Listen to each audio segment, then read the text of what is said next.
Moscú, en 1913, vivía tiempos extraños.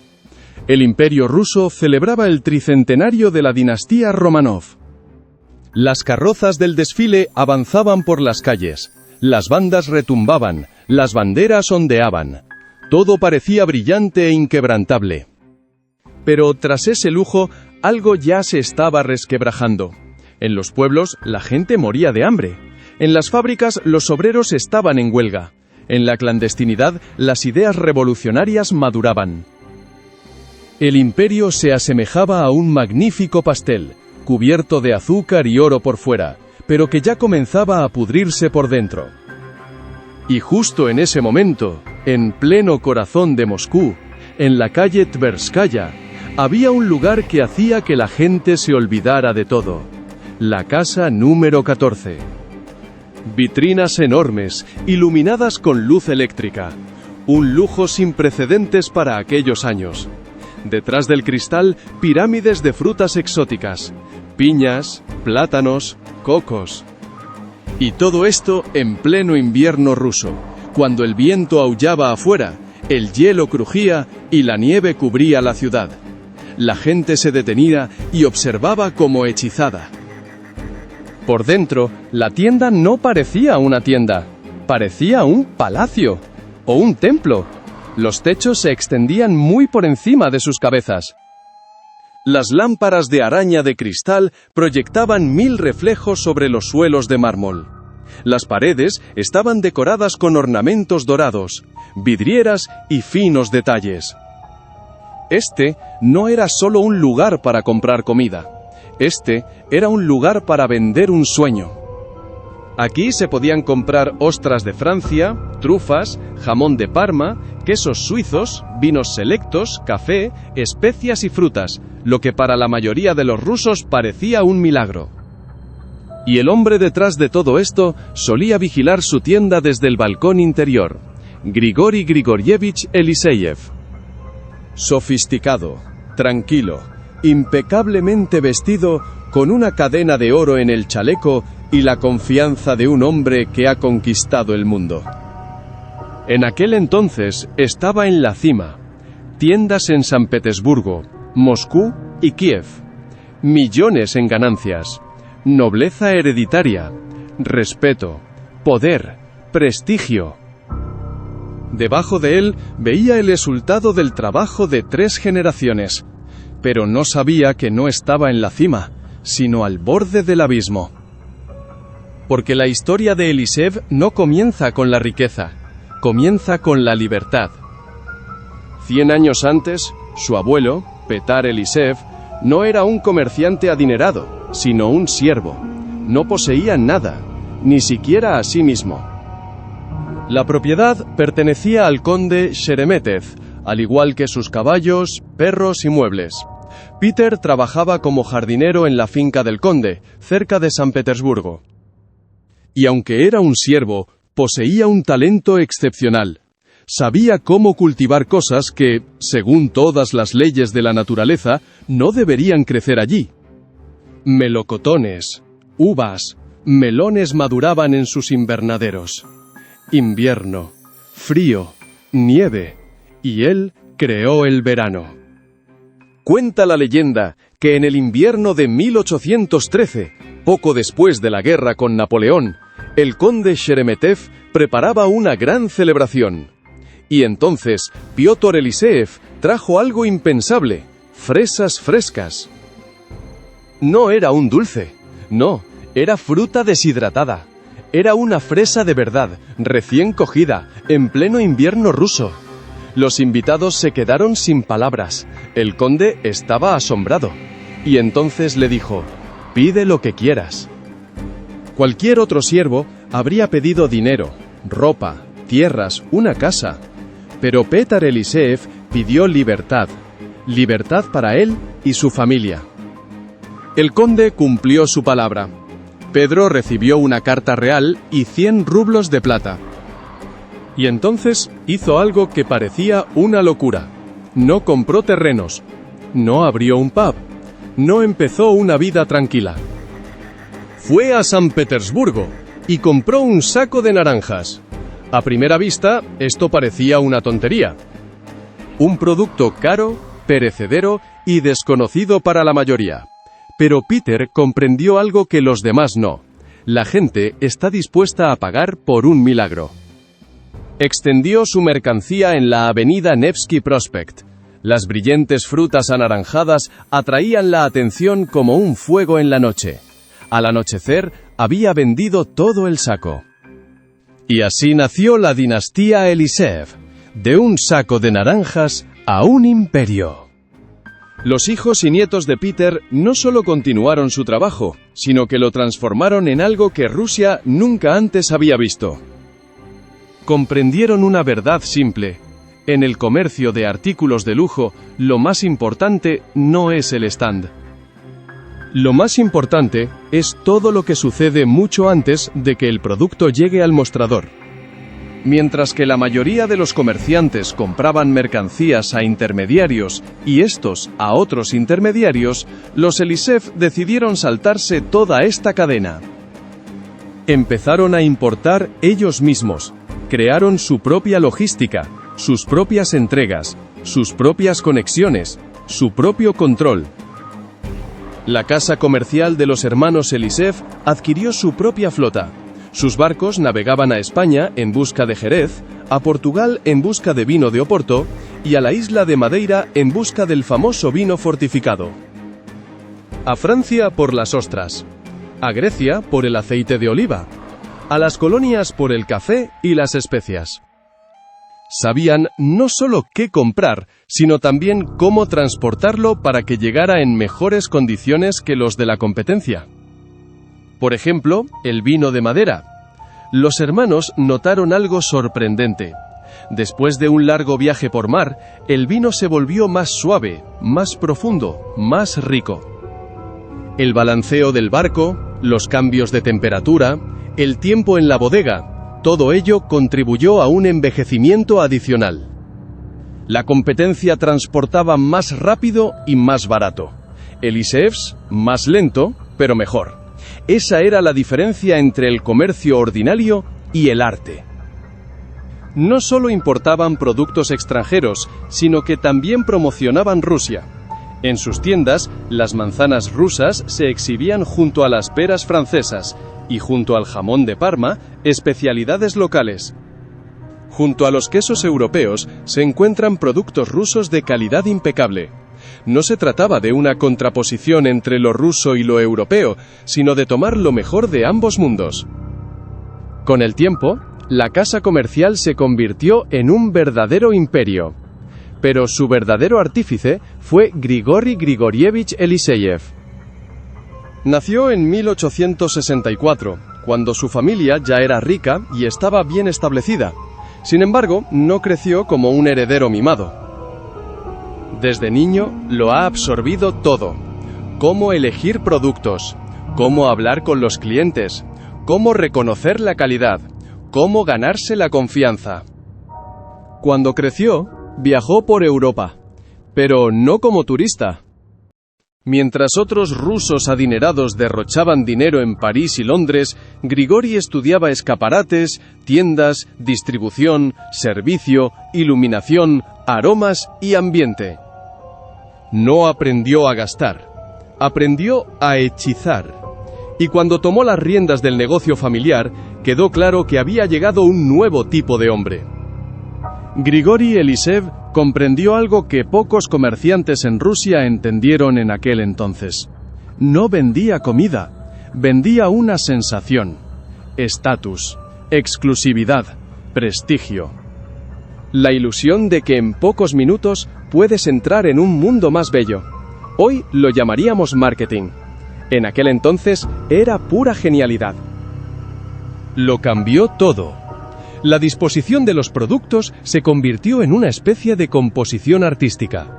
Los limones, las manzanas, las uvas y las naranjas se transformaron en pinturas vivientes. Los vendedores fueron entrenados para lucir impecables, para hablar con cortesía, para conocer cada detalle del producto, para no presionar, para no gritar, para no comportarse como vendedores comunes. El cliente no debería sentirse como un comprador, debería sentirse como un invitado. Y eso fue una revolución. Porque en Rusia, por aquel entonces, la mayoría de las tiendas seguían funcionando a la antigua usanza, de forma descuidada, ruidosa y sin estilo.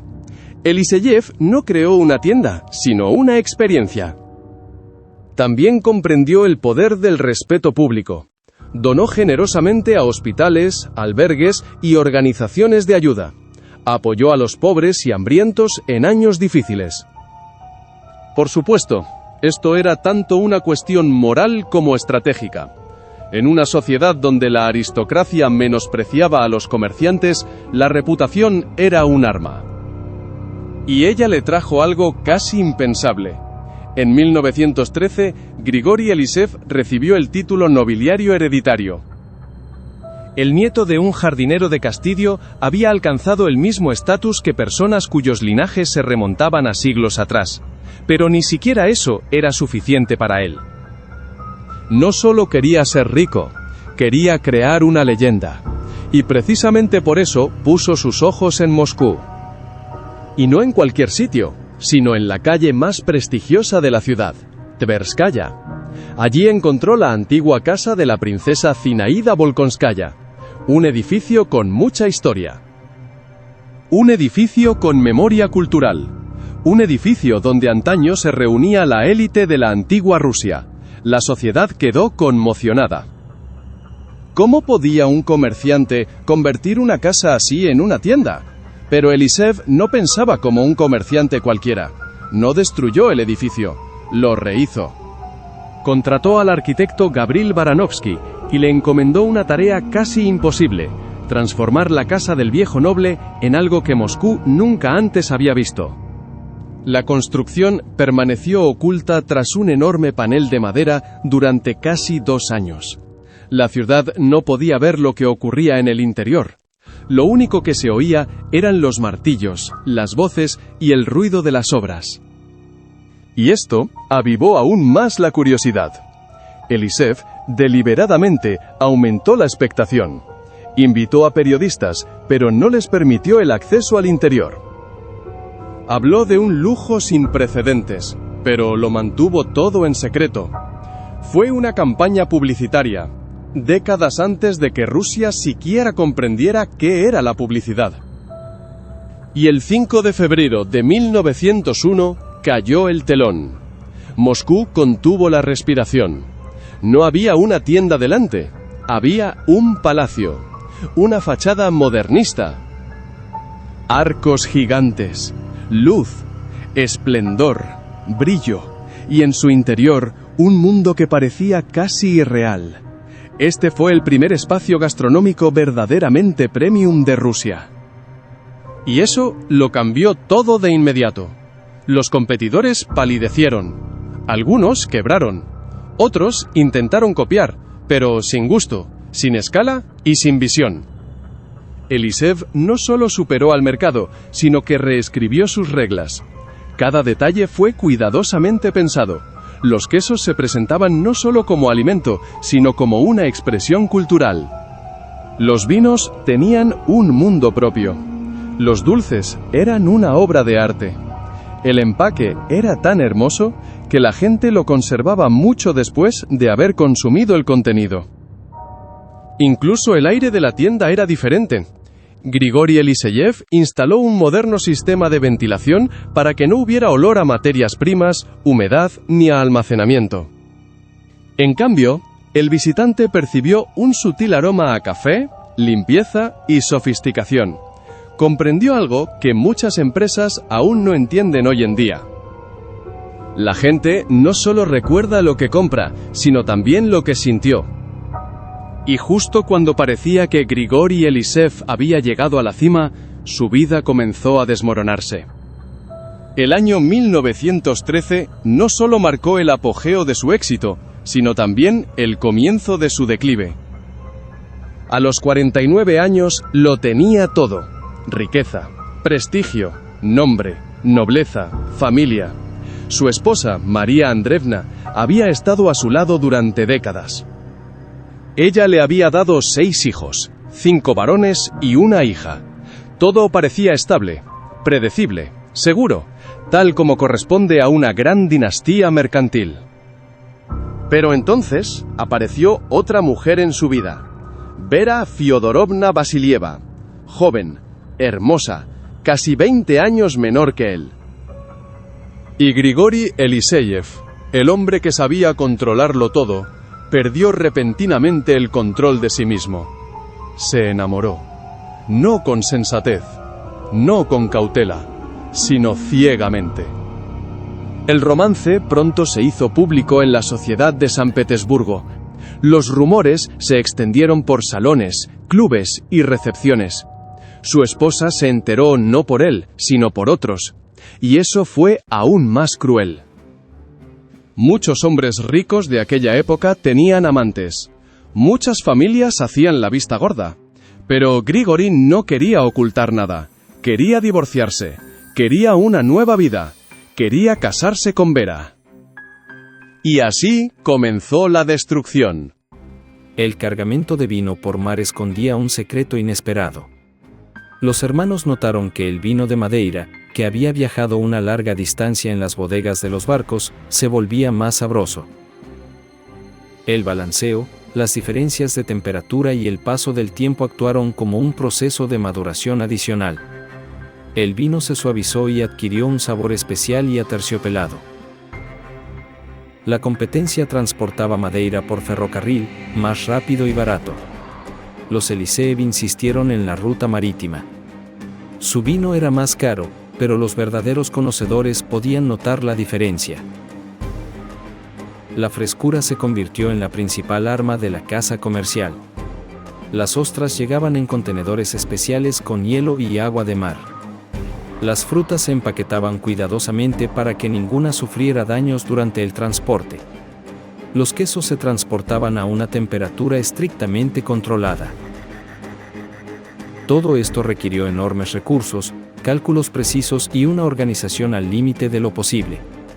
Pero el resultado justificó todo. Los compradores sabían una cosa: si el nombre de Eliseev aparece en el producto, la calidad es impecable.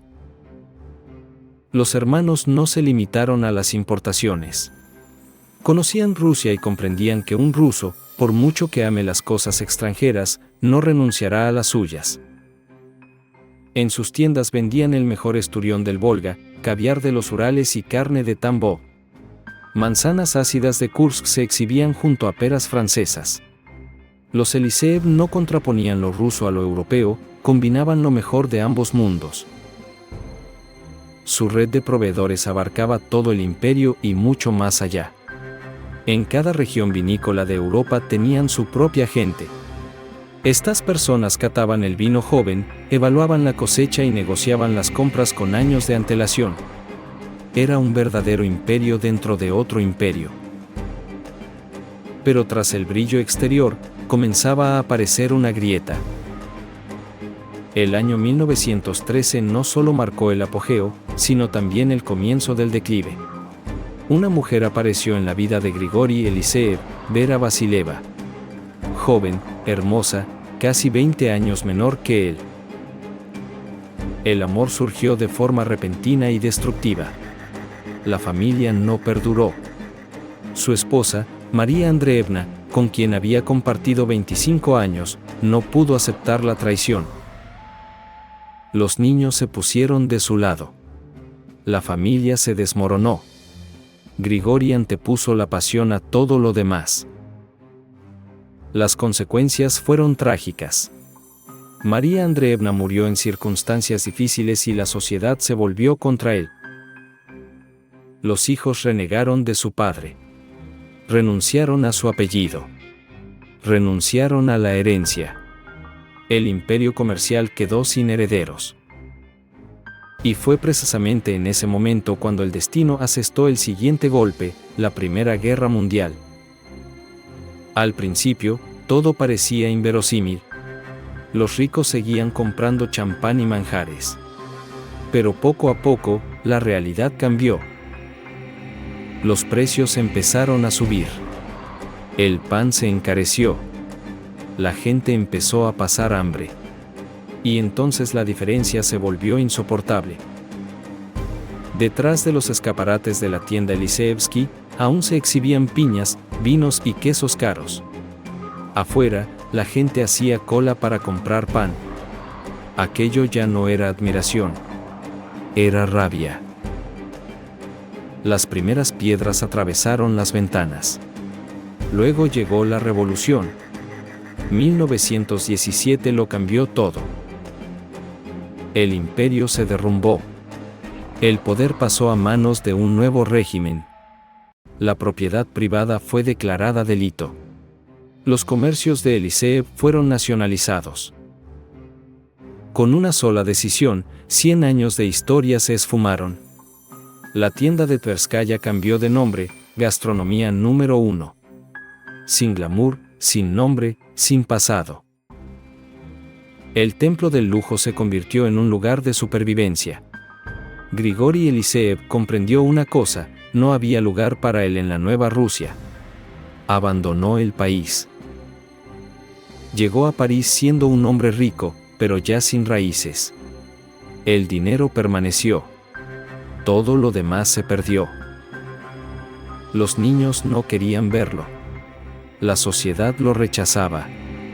Su pasado lo atormentaba. Lo tenía todo, y a la vez, nada. Pasaron los años. Rusia cambió. El imperio que conocía desapareció. Nació un mundo nuevo y el viejo se hundió en el olvido. Grigori Eliseev murió en 1949. Sobrevivió a su imperio, a su país, a su vida. Pero había algo de lo que no podía escapar: los recuerdos. La historia de Eliseev no es solo una historia de riqueza y éxito, es una historia sobre el precio que se paga.